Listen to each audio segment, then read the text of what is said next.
आइए सीधा आज के मौजू की तरफ चलते हैं।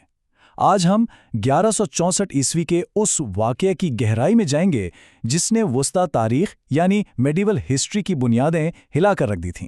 ये कोई आम कहानी नहीं है, इसमें सस्पेंस है, खुफिया मंसूबे हैं और तारीख की सबसे बड़ी हिफाजती मुहिम शामिल है। हमारा मकसद बिल्कुल नपातुला और गैर जानिबदाराना है, उन हकाइक और दस्तावेज़ात को समझना जो सदियों से तारीख के सफ़ात में महफूज हैं। ज़मीन की तारीख खुद इस बात की गवाह है कि बड़े बड़े बादशाहों के मकबरे महफूज नहीं रह सके। ज़रा सोचिए, फ़िरौन की ममियाँ अजायब घरों में सजाई गई हैं और सिकंदर आज़म की कब्र का तो आज तक निशान दरियाफ़त नहीं हो सका। दुनिया के अजीम ख़जाने लुट गए, लेकिन दूसरी तरफ मदीना में मौजूद पैगंबर इस्लाम की आखिरी आरामगाह तारीख़ी तौर पर बिल्कुल महफूज रही है। ये वाज़े फ़र्क इस सवाल को जन्म देता है कि आखिर इसकी ऐसी क्या हिफाजत की गई थी। बस यही सवाल हमारे आज के तज्ज़िये का मरकज़ है। तो इस हैरत अंगेज सफ़र का आगाज़ होता है 1164 ईस्वी की एक रात से। मदीना से हज़ारों मील दूर शाम के शहर दिमश्क में उस वक्त का अजीम हुक्मरान सुल्तान नूरुद्दीन ज़ंगी गहरी नींद में था। लेकिन अचानक ये खामोशी एक इंतहाई बेचैन करने वाले वाक़े से टूट जाती है। तारीख़ी हवाले बताते हैं कि सुल्तान अचानक अपने बिस्तर पर पसीने में शराबोर और खौफज़दा हालत में उठ बैठा। ये कोई आम बेचैनी नहीं थी, बल्कि एक ऐसी रात का आगाज़ था जो तारीख़ का रुख बदलने वाली थी। अब सवाल यह है कि हकीकत में उस रात आखिर क्या हुआ था। ज़राए बताते हैं कि सुल्तान ने एक इंतहाई वाज़ेह और खौफनाक ख्वाब देखा था। ख्वाब में पैगंबर इस्लाम तशरीफ़ लाए और दो मर्दों की तरफ इशारा किया जिनके चेहरे सुर्ख और आंखें नीली थीं। उन्होंने सुल्तान से मुखातिब होकर कहा, महमूद, मुझे इन कुत्तों से बचाओ। महमूद, जो कि सुल्तान का असल नाम था, इस पुकार को सुनकर बेहद परेशान हो गया। उसके जहन में यह सवाल गूंजने लगा कि आखिर उस मुक़द्दस हस्ती को किससे खतरा हो सकता है।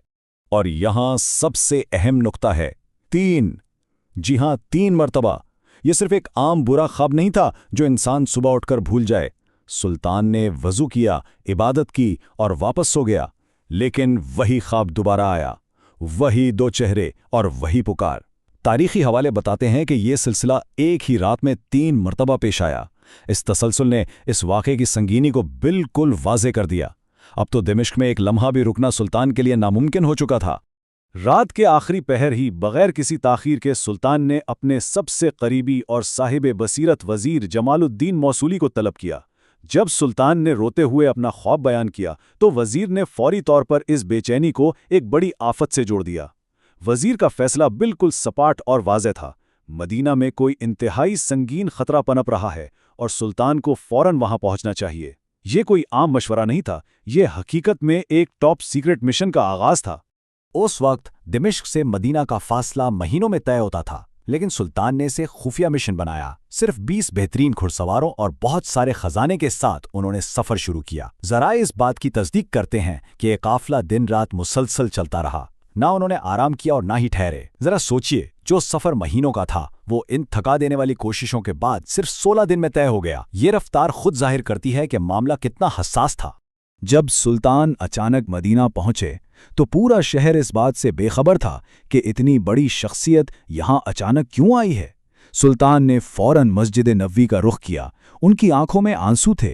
वो जानते थे कि यहाँ कोई ना कोई खतरा चुपके से बढ़ रहा है, लेकिन परेशानी ये थी कि वो बिल्कुल नहीं जानते थे कि मुजरिम कौन है, कहाँ है और क्या कर रहे हैं। ख्वाब वाले वो 2 चेहरे इस पूरे शहर की आबादी में कहीं घूम थे। इस पहेली को सुलझाने के लिए एक इंतहाई ज़हीन मंसूबा बनाया गया, जिसके 3 कदम थे। पहला कदम, सुल्तान ने ऐलान करवाया कि वो खुद अपने हाथों से शहर के तमाम लोगों को खैरात और तोहफा देंगे। दूसरा कदम, मदीना के हर फर्द का वहां आना लाजमी करार दिया गया। और तीसरा कदम, जब लोग तोहफा लेने आते तो सुल्तान गौर से हर एक के चेहरे का जायजा लेते ताकि उन्हें ख्वाब में दिखाए गए उन 2 चेहरों से मिलाया जा सके। ये एक मुकम्मल और वसी तहकीक थी। लेकिन जैसा कि अक्सर होता है, मंसूबा तवक्कुआत के मुताबिक काम नहीं कर रहा था। घंटे गुजर गए, हज़ारों लोग कतार में आए और खैरात लेकर चले गए। शाम ढल गई और सुल्तान का लाया हुआ अजीम खजाना तकरीबन खाली हो गया।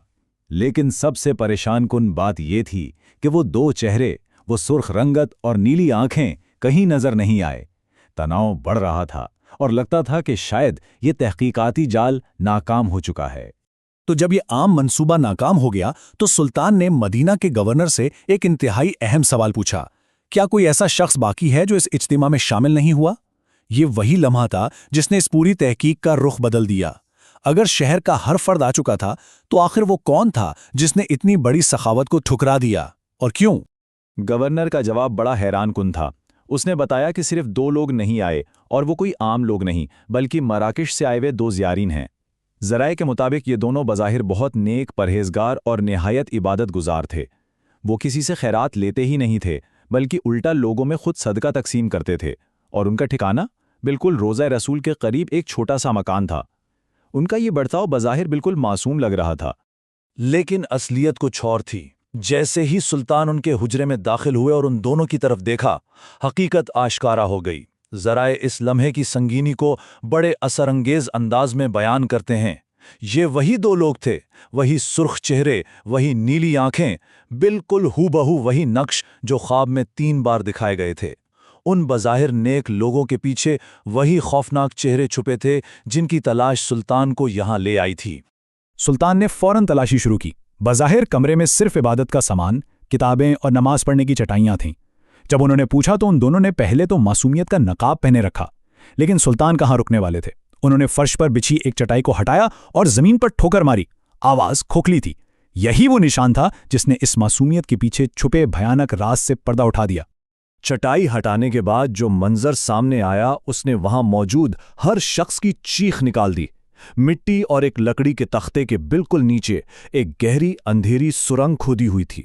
ये सुरंग कोई मामूली गड्ढा नहीं था, बल्कि इसका रुख सीधा रोज़ा अथार की बुनियादों की तरफ था, और ये मुकद्दस दीवारों के इंतहाई करीब पहुंच चुकी थी।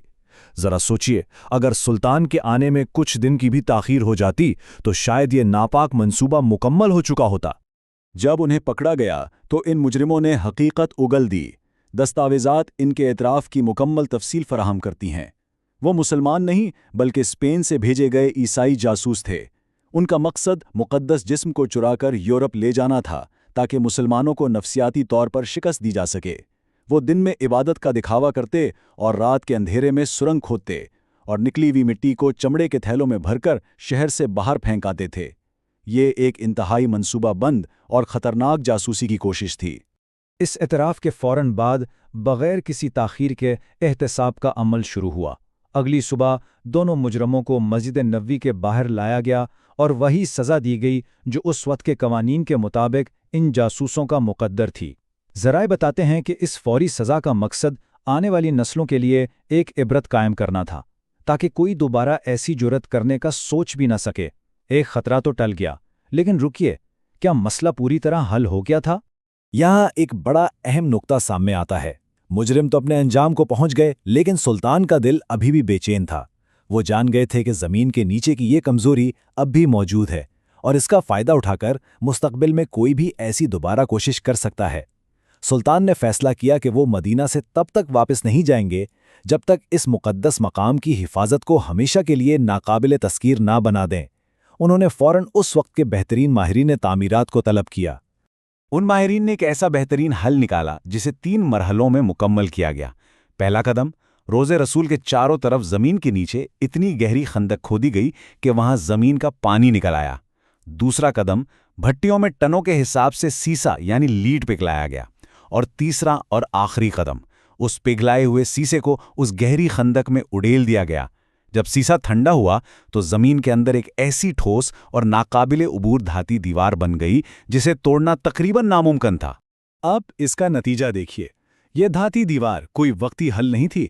आज तकरीबन 900 साल गुजर जाने के बाद भी मदीना की ज़मीन के नीचे ये पिघले हुए शीशे की दीवार वैसे ही मौजूद है जैसे पहले दिन थी। ना कोई आला इसे आसानी से काट सकता है और ना ही कोई सुरंग इसे पार कर सकती है। ये महज एक तामीराती मंसूबा नहीं था, बल्कि सदियों पर मुहित एक ऐसी हिफाजती ढाल थी जिसने हमेशा के लिए ज़मीन-दोज़ रास्तों को बंद कर दिया। वैसे दस्तावेज़ात में मज़कूर ये वाक़या अकेला नहीं है। तारीख़ के मुताले से पता चलता है कि मुख्तलिफ़ अदवार में दूसरी कोशिशें भी हुईं।